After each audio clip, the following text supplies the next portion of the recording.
সাংবাদিক বন্ধু বান্ধৱীসকল BTC প্ৰধান প্ৰমোদ বড়োৰ লগত মই আজি আমাৰ যিসকল শিশুক ছিকিমৰ পৰা আমি লৈ আহিছিলোঁ তেওঁলোকৰ পিতৃ মাতৃৰ লগত আলাপ আলোচনা কৰাৰ বাবে মই ইয়াত আহিছিলোঁ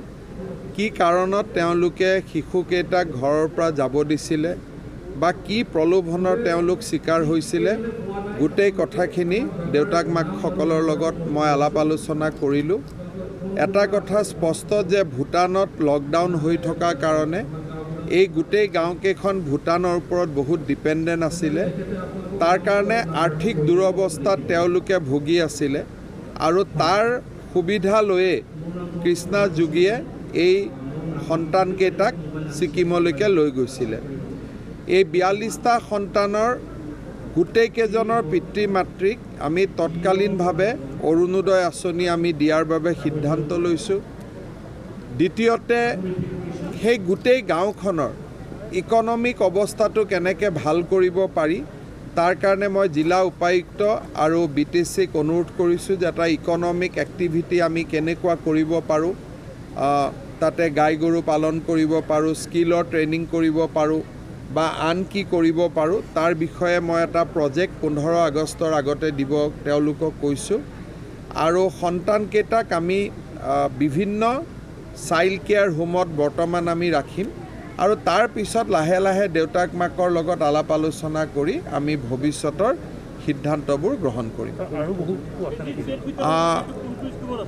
আজি BTC প্ৰধান প্ৰমোদ বড়ো ডাঙৰীয়াই গোটেইকেইজন অভিভাৱকক 20,000 টকা কৰি BTCৰ পৰা আগবঢ়াইছে এটা এককালীন সহায় হিচাপে প্ৰায় 80 জন ল'ৰা ছোৱালীক লৈ গৈছিলে 42 জনক আমি পাইছোঁ আৰু 10 জনৰ সন্ধান আমি ছিকিমত পাইছোঁ 42 + 10 52 বাকী 80 জনৰ এতিয়াও 28 জন সন্ধানহীন হৈ আছে তেওঁক আমি বিচাৰিব খুজিছোঁ অৱশ্যে ইয়াৰ মাজত 2-3টা পৰিয়াল আছে যোনে দেউতাক মাকো ছিকিমলৈকে উঠি গৈছে অৰ্থাৎ তেওঁলোকে ছিকিমতে থাকি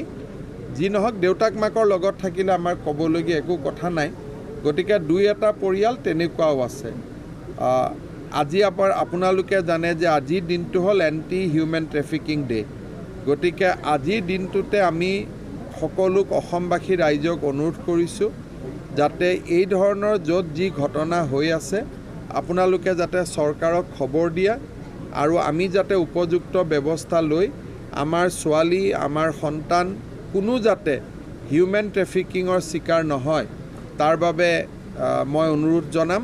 আৰু অসম চৰকাৰে আমি যিমানখিনি এই দিশত কৰিব পাৰোঁ আমি কৰিম এটা প্ৰশ্ন মিজোৰাম সন্দৰ্ভত ইয়াৰ মানুহ তালৈ যাবলৈ বাধা প্ৰদান কৰা হৈছে আৰু গাড়ীসমূহ তাৰ পৰা অহাবিলাক কিহৰ কাৰণে দুটা বস্তু লিংক এনেকুৱা যে আমি মানুহক যাব বাধা দিয়া নাই আমি এডভাইজাৰী দিছোঁ এডভাইজাৰী মানে পৰামৰ্শ যেতিয়া এখন ৰাজ্যত চিভিলিয়ানৰ হাতত AK-47 থাকে স্নাইপাৰ ৰাইফল থাকে তেতিয়া সেই ৰাজ্যত আপুনি আমাৰ মানুহ কেনেকৈ যাব দিব যেতিয়ালৈকে চৰকাৰে সেই আৰ্মছবিলাক জব্দ নকৰে সেইকাৰণে আমি অসমবাসী ৰাইজক কৈছোঁ যে আপোনালোকে তাত বৰ্তমান যাব নালাগে আমি মিজোৰাম চৰকাৰৰ লগত যোগাযোগ কৰিম যে চিভিলিয়ানৰ পৰা আৰ্মছবিলাক আপোনালোকে লৈ লওক বা ধৰক আজি আমাৰে ড্ৰাইভাৰ হেণ্ডিমেনে কিবা এটা লৈ গ'ল যদি 2টাকে ৰাখি থৈ দিয়ে চৰকাৰে ব্যৱস্থা ল'ব কিন্তু যিমান চিভিলিয়ানৰ হাতত আৰ্মছ আছে তাৰ কাৰণে মানুহৰ মনততো অলপতো সন্দেহ হ'বই সেইকাৰণে আমি কৈছোঁ যে পৰিস্থিতিটো আমি পৰ্যবেক্ষণ কৰি ৰাখিছোঁ পৰিস্থিতিটো যেতিয়ালৈকে খাম নাকাটে বা চিভিলিয়ানৰ পৰা আৰ্মছখিনি চৰকাৰে নলয় তেতিয়ালৈকে আমাৰ মানুহ তাত নোযোৱাটো ভাল নাম্বাৰ 1 নাম্বাৰ 2 হৈছে যে মিজোৰামৰ মাজেদি মিজোৰামৰ মানুহে নকৰে কিন্তু মিজোৰামৰ মাজেদি সীমান্তৰ সিফাৰৰ পৰা অসমলৈকে বহুত ড্ৰাগছ আহে এইখন অৰ্ডাৰৰ লগত বৰ্তমান ঘটনাৰ কোনো লিংক নাই এইটো যে মিজোৰামৰ পৰা যিমান গাড়ী আহিব মিজোৰামৰ থ্ৰুদি ভাল কৰি চেক কৰিব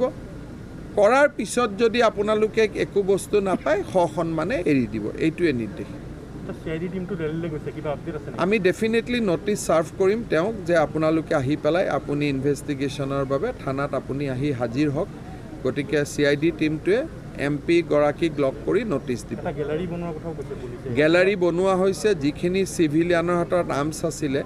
সেই গোটেইখিনি আমি ফটো কেপচাৰ কৰিছোঁ। গেলাৰী বনোৱা হ'ব, ৰিৱাৰ্ড এনাউন্স কৰা হ'ব, যাতে সেই মানুহখিনিক আইদাৰ মিজোৰাম বা অসম আৰক্ষীক গতাই দিয়ে।